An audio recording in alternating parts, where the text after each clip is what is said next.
What to do when indecisive? Um, I think it's something that people struggle with a lot. I know, like in the past, I have struggled with it a lot, and I still do sometimes. Um, when you're indecisive, often that means that there's like something that you really want to do that you're not doing. Um, I feel like that can kind of be true.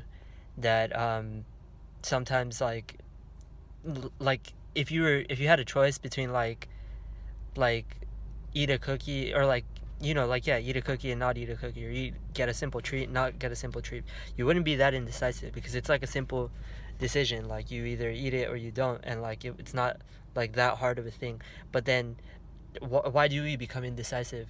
I think we become indecisive when it's something that like we need to do, that like part of us wants to do but part of us doesn't, because if otherwise it would be a very easy yes or a very easy no. Like, you could just say yes, I want to do it, or no, I don't want to do it.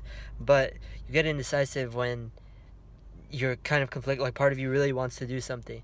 And I think the true thing is like figuring out what that part of you really wants to do, and then going and doing that thing. And I think that most people can't figure that out.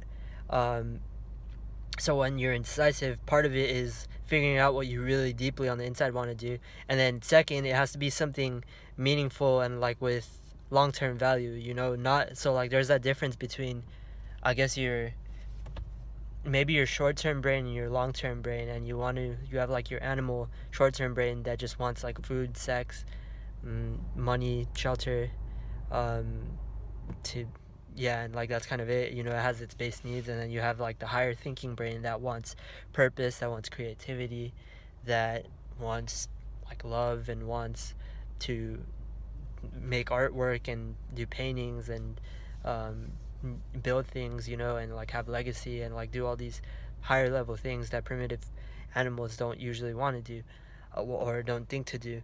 You have that conflict. So like when you're conflicted and when you don't know what to do and you're indecisive, you want to pick the decision first. There's like something that you kind of want to do, and you want to pick the decision that like impacts you long term, and that kind of helps the higher version of you, and not the lower version of you, that just wants sex or money, or whatever else. But then the higher version of you that kind of gets something deeper.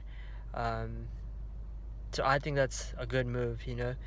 Sometimes it's like, yeah, looking like 5 to 10 years ahead, what you're deciding now, how will that affect your life 5 to 10 years ahead. Sometimes it's like, oh, like you have a huge cake or like some fruit, and then you could eat the fruit or you eat the cake, and then like you feel like you want to eat the cake, but then that leads to negative effects, and if you eat the fruit, you don't get that like dopamine high the same, but it helps you in long term and you feel better long term, so you would pick the fruit.